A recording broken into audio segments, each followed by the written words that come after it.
Oke, halo Sobat Muda TPM. Kita jumpa lagi ya dalam program spesial kita hari ini. Kita sudah berada di Lab Handling System ya Gedung HRUP Politeknik Admi Surakarta.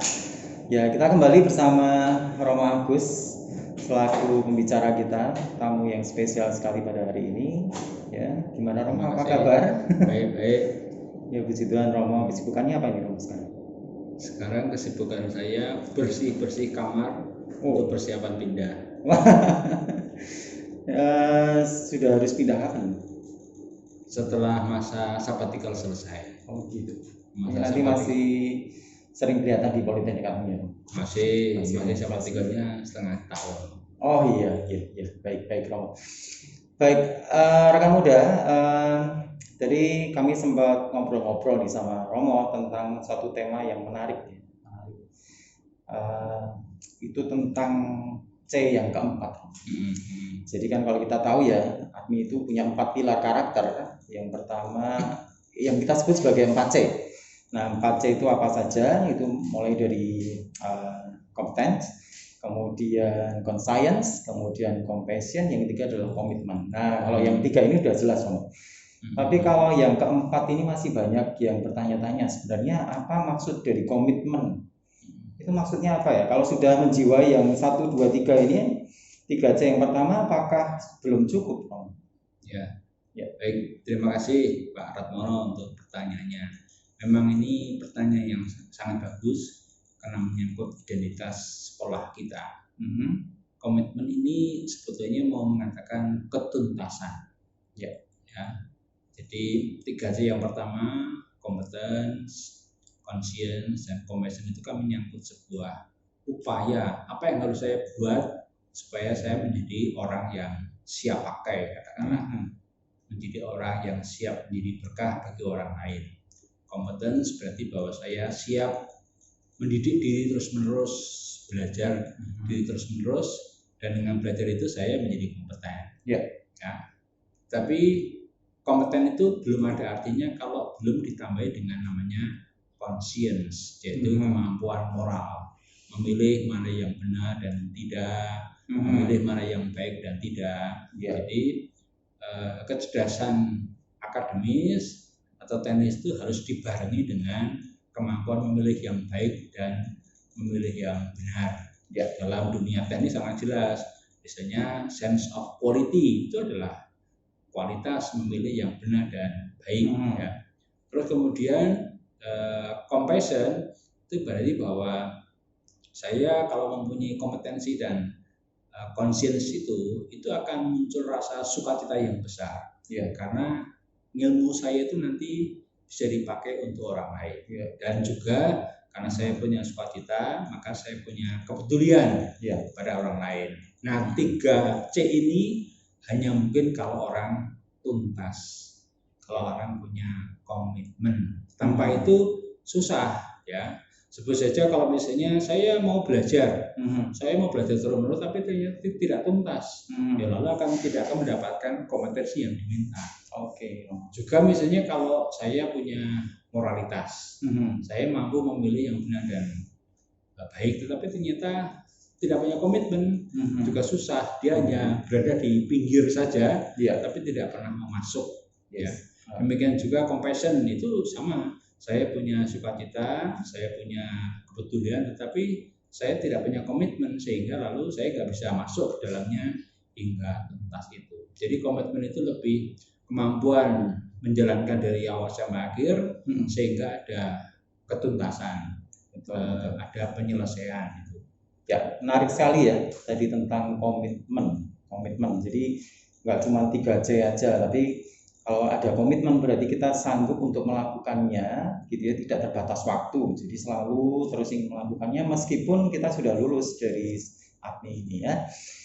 Baik Romo, terima kasih buat penjelasannya. Nah, ini sekarang kita mau ngobrol tentang sesuatu yang lain, Romo. Jadi kalau kita simak dari part yang pertama dulu, jadi tentang kita bicarakan tentang Admi. Nah, sekarang ada tantangannya, Romo. Ketika ada istilah atau tagline ya, kobarkan api vokasi, Romo. Ini kan sesuatu yang tidak mudah untuk di Indonesia. Kita tahu semuanya bahwa kondisi sekolah vokasi di Indonesia ini ya sedang baru giat-giatnya gitu. Tapi kan ada tantangannya. Kira-kira menurutnya apa sih Roh yang di Indonesia ini agar kita bisa menyebarkan api vokasi? Baik, terima kasih. Tantangan yang pertama adalah iklim pendidikan kita lebih berbau akademis.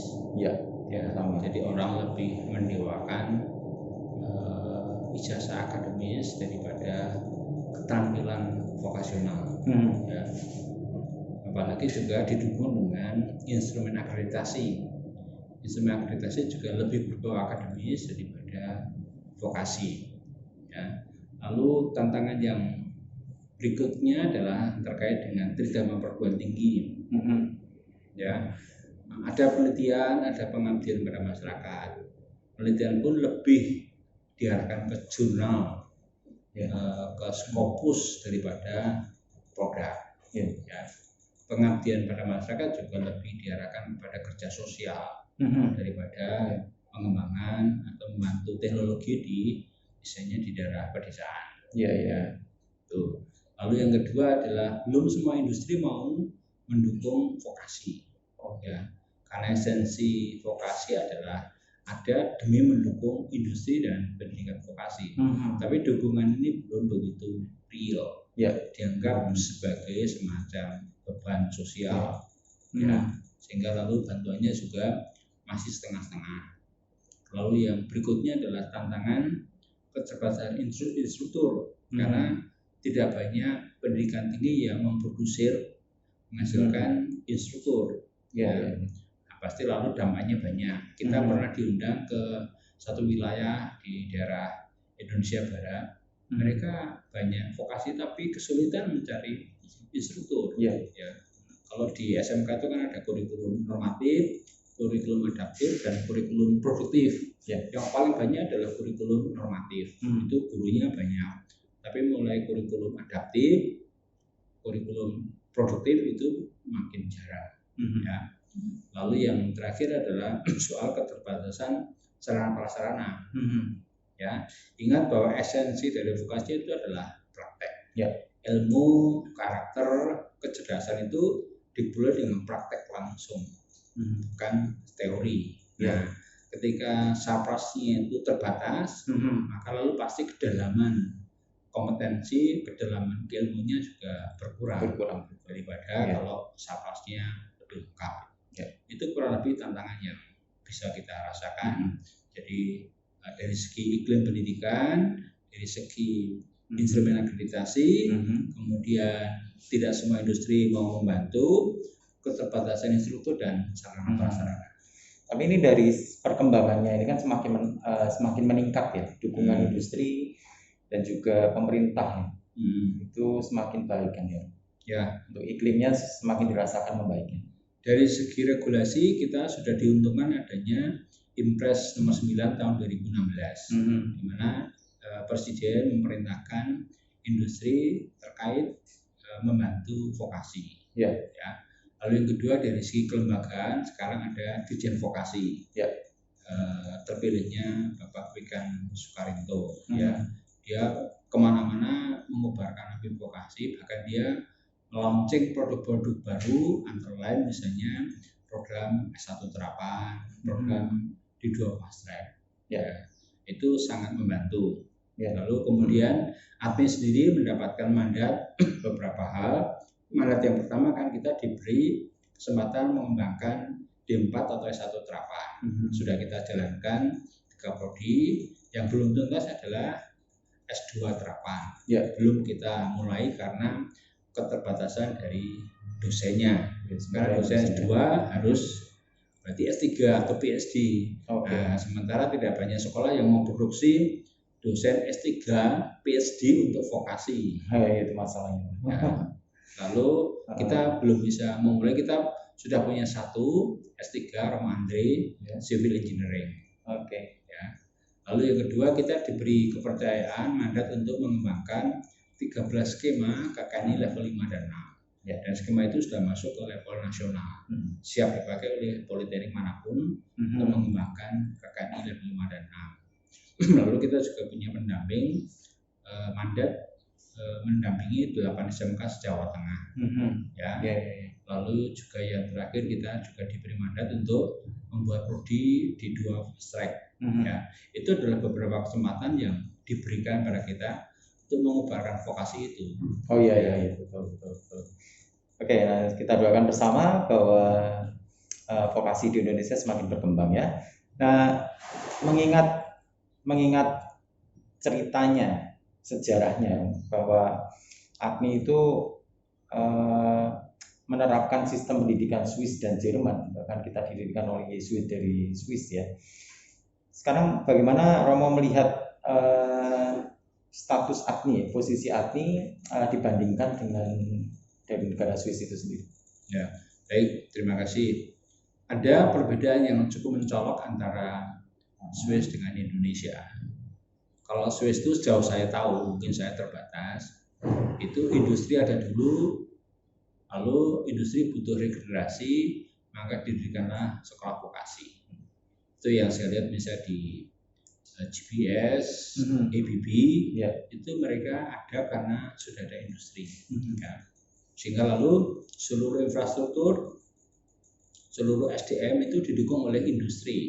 Gitu. Bahkan mereka punya sistem begini, kalau orang mau bekerja di suatu tempat industri, dia harus mendaftar ke industri dulu. Lalu keterterimaan itu menjadi prasyarat untuk masuk ke sekolah ini.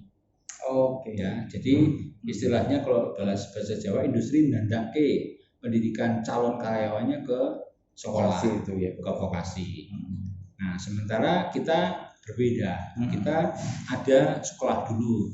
AKMI itu kan dibangun gara-gara ada bencana G30 SPKI tahun 65. Ya. Dan di situ banyak terjadi pengangguran, di mana pengangguran itu kan berarti bahwa kompetensi orang itu tidak diakui, tidak diterima oleh dunia usaha. Dan mengapa tidak diakui? Karena kompetensinya tidak relevan dengan kebutuhan dunia usaha dan dunia industri. Maka mengambil satu referensi yaitu model AKMI, didatangkan ke Solo karena kita masih budaya agriculture, pertanian, harus berubah ke budaya mekanik, budaya industri. Nah, tapi waktu itu zaman itu industri banyak yang belum terlibat. Ya. Maka lalu kita masih berupaya sendiri, lalu dalam rangka mendukung finansial dibuatlah unit produksi. Betul. Ya. Dari unit produksi lalu ada profit, lalu kita bisa investasi mesin sampai kita menjadi seperti sekarang ini. Nah, sekarang ada 3 industri yang ada di sekitar kita, ada PT AKMI, PT IG, dan PT ADE. Ya. Nah, lalu proses pendidikannya kita menggunakan istilah PBET, Production Based on Education and Training. Jadi untuk urusan dengan customer jualan itu yang urusan PT. Tapi kemudian Poltek menerjemahkannya dalam bahasa kurikulum, bahasa gambar, bahasa teknik, dan bahasa praktek. Terjadi kerjasama sinergis antara PT internal dengan Politeknik AKMI. Ya. Baik Romo, terima kasih untuk penjelasannya. Jadi menarik sekali kalau melihat sejarahnya itu. Jadi kita bisa seperti sekarang ini karena kita berusaha untuk mencukupi ya sarana prasarana praktek pembelajaran mahasiswa juga, dengan salah satunya mendirikan unit produksi ya untuk kecukupan finansial juga. Baik Romo, untuk prodi TPM misalnya, seperti yang kita tahu ya, TPM itu adalah program studi teknik perancangan mekanik dan mesin ya. Dan ini Romo pasti sudah tahu nih TPM itu seperti apa. Dan pasti Romo juga sudah paham ya luar dalam dari TPM. Kalau boleh tahu Romo, kita tanya-tanya sedikit ya Romo tentang TPM. Apakah selama ini menurut pengamatan Romo ya, apakah TPM itu sudah berada di jalur yang tepat sesuai dengan arahan dari direksi? Ya, baik. Ini juga pertanyaan yang menarik. Ya, saya akan lebih bicara dulu mengenai sejarah mengapa ada 3 rumpun, gitu ya. Mekanik, perancangan, dan otomasi. Ya, ketika tahun 70 orang belum berpikir otomasi. Itu masih industri 2.0 ya. Jadi segalanya mekanik ya. Tapi karena makin terbatasnya SDM dan terbatasnya produktivitas, orang mulai berpikir otomasi. Ya, muncullah industri 3.0. Nah, otomasi itu kan sudah tidak mekanik lagi, tapi masih ada komponen elektronik, ada komponen komputer, programming, dan itu kemudian diterjemahkan dalam bahasa mekatronika. Nah, jadi tujuannya adalah supaya siswa kita pun ketika nanti membuat sebuah proses produksi juga sudah melibatkan sistem otomasi. Ya. Tapi jangan lupa bahwa seluruh proses itu hanya mungkin kalau ada yang mendesain. Nah, ini saya kira menjadi perbedaan yang sangat khas. Selama ini kan kita pokoknya senang membuat, tapi siapa yang merancang? Siapa yang mendesain? Karena perancangan itu adalah proses pertama dan utama dari seluruh produksi. Tanpa itu nggak mungkin. Harus ada job sheet, harus ada gambar. Tapi siapa yang melakukan? Dan pengalaman saya ketika saya masuk ke perancangan, orang bisa merancang, menggambar kalau dia tahu proses produksinya. Karena kalau tidak, gambarnya tidak bisa dikerjakan. Maka dulu ada namanya lab bagian perancangan. Itu tujuannya supaya dia berada di tengah-tengah bengkel sehingga gambarnya bisa dicek, bisa dimodifikasi dan bisa dikerjakan. Bagi saya selama ini perancangan masih on the track, karena toh banyak dari lulusan yang bekerja di perancangan itu pernah bekerja di bagian produksi, tahu juga mengenai ilmu logam. Jadi sifat-sifat logam, MS, HSS dan sebagainya itu mereka tahu. Tahu juga jenis-jenis mesin. Karena secara pribadi TPM itu paling susah karena dia harus tahu proses produksi, tahu tentang ilmu bahan, tahu fungsi dari barang yang mau dipakai, tahu juga proses assemblingnya, perakitannya, baru dia menerjemahkannya dalam gambar. Tanpa semuanya itu agak susah. Maka sebenarnya TPM ini ilmu yang cukup tinggi karena dia sudah menguasai proses produksi, menguasai ilmu logam, juga menguasai assemblingnya, lalu menerjemahkannya ke dalam bahasa gambar. Maka seorang perancang atau desainer yang bagus pasti dia akan bertanya, kamu punya mesin apa? Nanti barang ini mau dikerjakan dengan mesin apa? Fungsinya apa? Nah, setelah informasi cukup, barulah dia menggambar. Belum lagi bicara mengenai harga. Karena seluruh proses akan berpengaruh pada harga. Seluruh bahan yang dipakai akan berpengaruh pada harga. Maka prodi ini menjadi sangat penting di dalam dunia produksi manapun. Hanya barangkali usulan saya ke depan yang perlu dikembangkan adalah karena proses produksi itu tidak lagi hanya mekanik, tapi juga ada proses otomasinya. Maka perlu teman-teman yang di perancangan perlu keliling terus bengkel. Apa yang sekarang sedang berjalan, produk-produk apa yang berjalan. Syukur-syukur kalau ada produk-produk yang repetitif, itu bisa dikaji ulang sehingga lebih murah, lebih cepat dan sebagainya. Kita mestinya punya produk standar perkantoran, paling kabinet. Apakah kita pernah meriset itu sehingga proses produksinya bisa lebih cepat, bisa lebih efisien, syukur-syukur kemudian harganya lebih murah, sehingga lalu kita bisa bersaing dengan perusahaan lain. Jadi pendek kata yang mau saya katakan, prodi TPM itu sudah on the track, tapi saya kira perlu terus didesain terus menerus. Karena bisa jadi berhadapan dengan mesin yang baru, proses produksi yang baru, kemudian harga yang baru, bahan-bahan yang berbeda, dan dia harus berpikir terus supaya proses produksinya makin simpel, makin cepat, harganya bersaing dan seterusnya.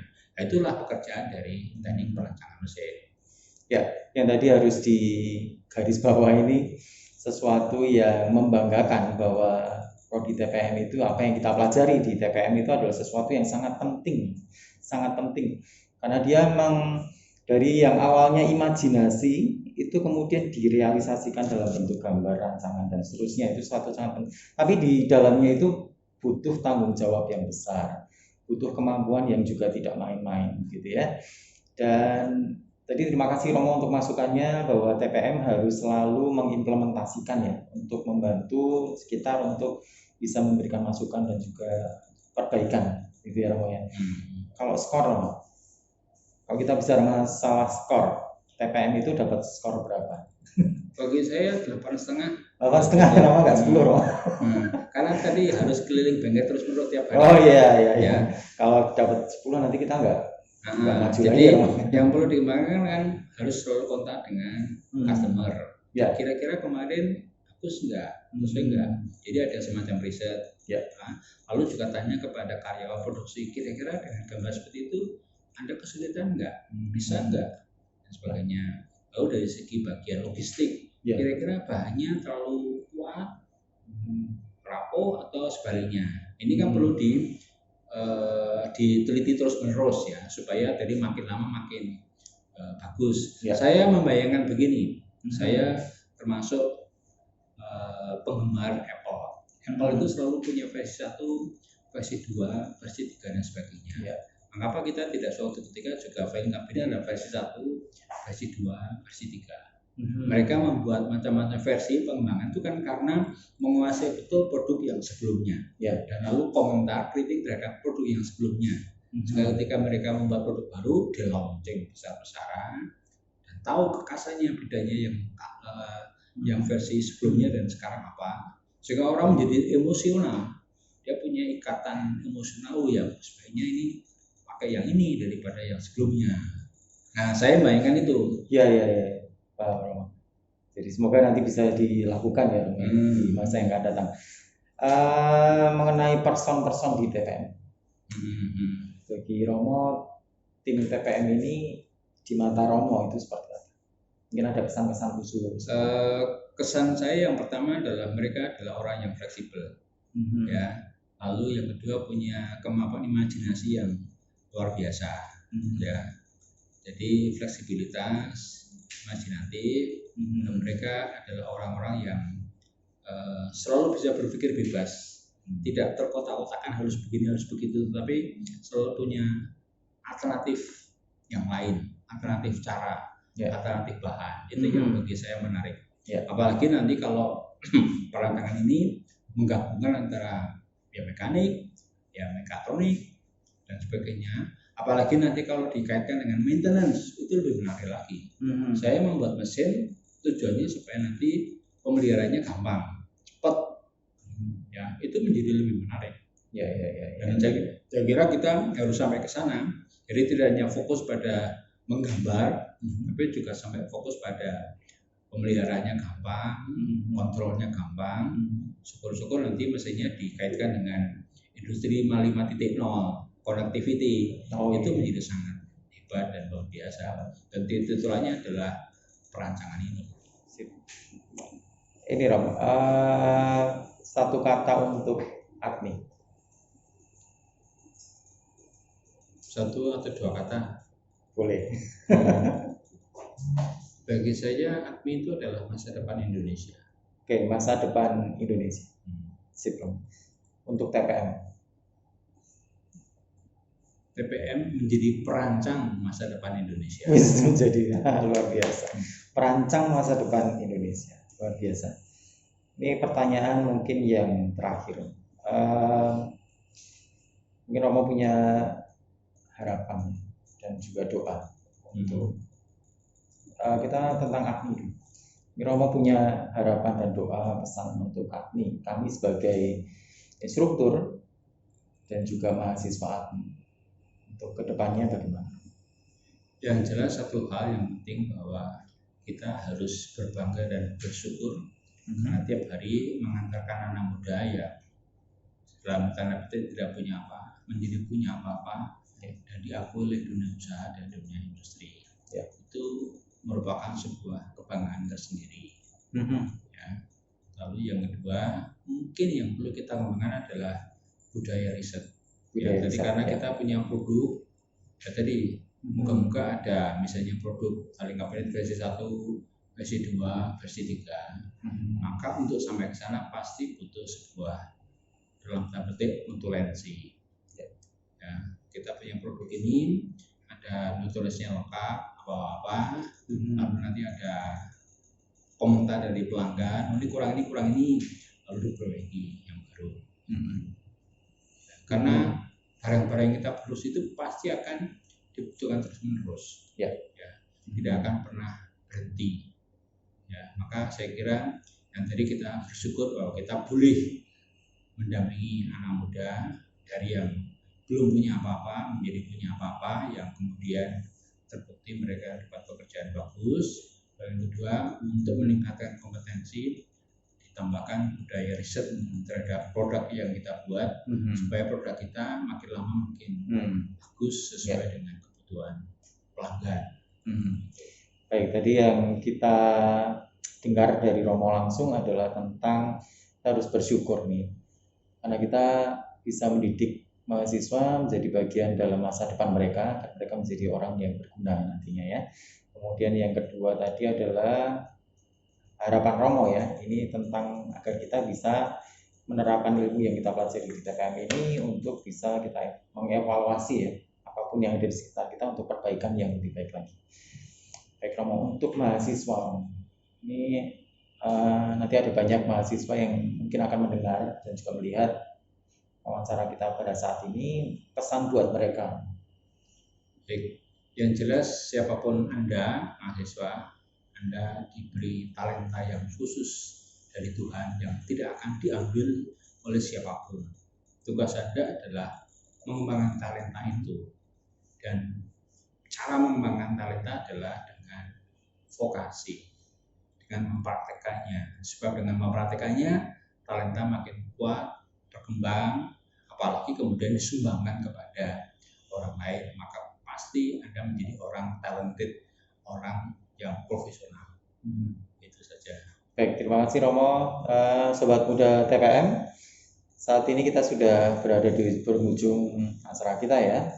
Dan dari 2 sesi yang sudah kita dengar bersama-sama dari part 1 dan 2, kita bisa belajar banyak melewati Romo Agus ya. Dan agar apapun yang menjadi pesan-pesan Romo saat ini bisa kita tindak lanjuti ya dalam langkah ya, dalam action kita. Terima kasih Romo.